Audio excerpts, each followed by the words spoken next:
Welcome to the DX Today Expert Report. Today, we're diving into what might be the single biggest disruption to the sales profession since the invention of the CRM. It's a bold claim, Alex. We talk about disruption a lot on this show, but this feels different. We aren't just talking about a new software update or a better dashboard. Exactly. We are talking about a structural shift. The headline prediction from the report is startling. By 2028, Gartner predicts AI agents will outnumber human sellers by 10 to 1. 10 to 1. That paints a picture of a radically different sales floor, and the money involved is staggering too. They are projecting these agents will intermediate over $15 trillion in B2B purchases. But before we get ahead of ourselves, we need to clarify our terms. We've had AI in sales for a decade. What makes this agentic era different from what we're already using? That is the crucial question. The report breaks the evolution down into 3 phases. First, we had the predictive era, roughly 2010 to 2020. It gave you insight, but the human had to do the work. Right, the lead scoring days. Then came the phase we've been in recently, the generative copilot era. Correct. That's ChatGPT, Copilot, Gemini. You tell the AI, draft an email to this prospect, and it writes the text. But, and this is key, it waits for you. It's a tool you pick up and put down. It requires a human in the loop for every single step. So how does agentic AI change that dynamic? The definition the report gives is perfect. Imagine saying to your software, here is our value proposition and a territory. Go find leads, research them, email them, handle their objections, and book meetings on my calendar. That is a massive leap. We are moving from a tool that waits for a prompt to a system that has autonomy. Precisely. These agents don't just generate text. They reason, they plan, and they execute workflows without constant supervision. Let's pop the hood for a minute. The report has a technical deep dive on the anatomy of a sales agent. If these things are autonomous, what is actually driving them? It's not just a chatbot, right? No, it's a compound system. Think of it like a biological system.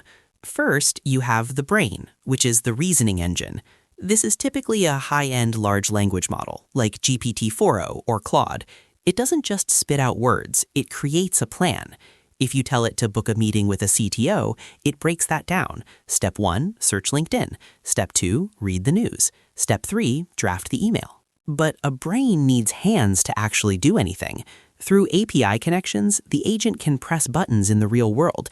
It can open your CRM, send an invite from your calendar, or scrape a website. The report mentions a new standard called the Model Context Protocol, or MCP, which is making it much easier for these agents to connect to all your different tools. One thing that always frustrates me with current chatbots is that they have no memory. I close the window and they forget who I am. Does agentic AI fix that? It has to. The report calls this the memory layer, or the hippocampus. They use vector databases to store unstructured data, past email threads, company PDFs, call transcripts. Before an agent sends an email, it queries that memory. It asks, have I spoken to this person before? This prevents that robotic, embarrassing hello stranger message sent to someone you spoke to yesterday. That's the conscience, or the learning mechanism. Using reinforcement learning, if an agent tries a subject line and gets a high open rate, it learns to do that again. If it fails, it adjusts. It's self-improving. So we have a system that thinks, acts, remembers, and learns. The business case seems obvious, but let's break down the good from the report. Why are companies rushing to spend billions on this? Human sales development representatives, the people who hunt for leads, have limits. They sleep, they burn out, and frankly, they fear rejection. AI can research and contact thousands of leads simultaneously across every time zone. Alice is actually listed as a digital worker rather than software, right? That's right. AI raised a $50 million Series B recently because investors see this replacing the traditional outsourced lead gen model. It creates a warm pipeline while the human team sleeps. And it's not just spamming people. I've seen this in action. Exactly. AI, which uses this to expand coverage without hiring more heads.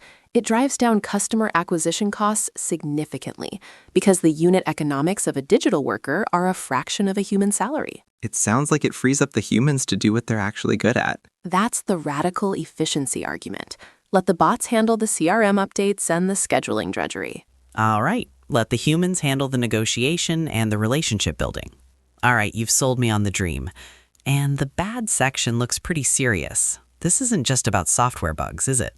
No, it's about brand risk.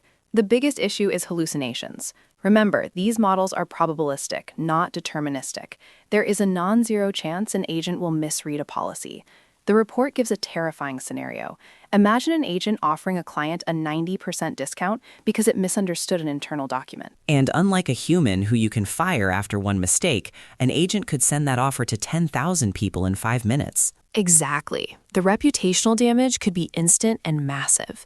Agents can get stuck in logic loops, trying to book a meeting, getting an error, and hitting retry infinitely until they crash your API limits. Gartner warns that adding more agents doesn't automatically equal more productivity. This is counterintuitive, but crucial. If you deploy 10,000 agents and they flood your human sellers with low-quality leads or confusing data, your overall productivity drops. Gartner predicts that by 2028, even though agents will be everywhere, fewer than 40% of sellers will say the agents actually helped them. That is a stark warning. More noise doesn't equal more signal. Let's look at who is actually getting this right today. The report details a few case studies. The first one is Wiley, the publishing giant. They have these massive rush periods at the start of school semesters where inquiries spike. They deployed agents to handle routine questions autonomously. And these weren't just reset your password bots. No, they could resolve complex issues by querying the knowledge base. The result was a 40% increase in self-service resolution and a 213% ROI. It allowed the humans to focus on the complicated account management stuff instead of drowning in tickets. There's also a case study from the Franchise Brokers Association using HubSpot's Breeze agents. This one is impressive for marketing. They had limited resources but needed high-quality content. They used the Breeze content and prospecting agents to blog and conduct outreach. They saw a 216% improvement in lead generation and, crucially, closed 60% more deals because the leads were better educated by the content the AI wrote. So it works. This is where the market is heading. We aren't just looking at agents selling to humans. We're looking at a future where a buyer's procurement agent issues an RFP and a seller's sales agent responds. They negotiate terms, price, and SLAs at machine speed. So the humans just sign the final deal? Essentially. The report predicts $15 trillion in B2B spend will be intermediated this way. And we're even seeing voice-native agents now, like 11x's Jordan, no relation to you, that can handle phone calls with near-human intonation. I'm not sure how I feel about a robot having my name, but we'll leave that there. For the executives listening who are feeling a mix of excitement and terror, what does the report recommend? How do you prepare for this? There are 4 strategic pillars. First, and this is the golden rule of automation, don't pave the cow path. Meaning, don't just automate your current broken process. Exactly. If your data is messy, an agent will just make messy mistakes faster. You have to clean your data first. A single source of truth is a prerequisite. Second, Adopt a human-on-the-loop protocol. Note the preposition change. Not in the loop, but on the loop. You start with the human approving every email, then the human reviews samples. Finally, the agent runs autonomously, and the human only handles escalations. You have to earn autonomy. That makes sense. Precisely. Third, redefine success metrics. Activity metrics like calls made or emails sent are meaningless now because an agent can do 1 million of them. You have to focus purely on outcome metrics, meetings booked, qualified pipeline, revenue. and the final recommendation is about personnel. Yes, this person doesn't manage people. They manage the configuration, the prompts, and the guardrails of the digital workforce. It's an entirely new discipline. It sounds like the conclusion here is that the future isn't about replacing humans, but about a hybrid model. That is the bottom line. The efficiency gains are too large to ignore. Competitors who use this will operate with structurally lower costs. But the winners won't be the ones with the best software. They will be the ones with the best supervision. We are entering the age of the hybrid Salesforce. Humans for connection, agents for scale. A fascinating look at what is coming down the pipe. That wraps up our deep dive into the Agentic AI report. Thanks for listening. We'll catch you on the next DX Today Expert Report.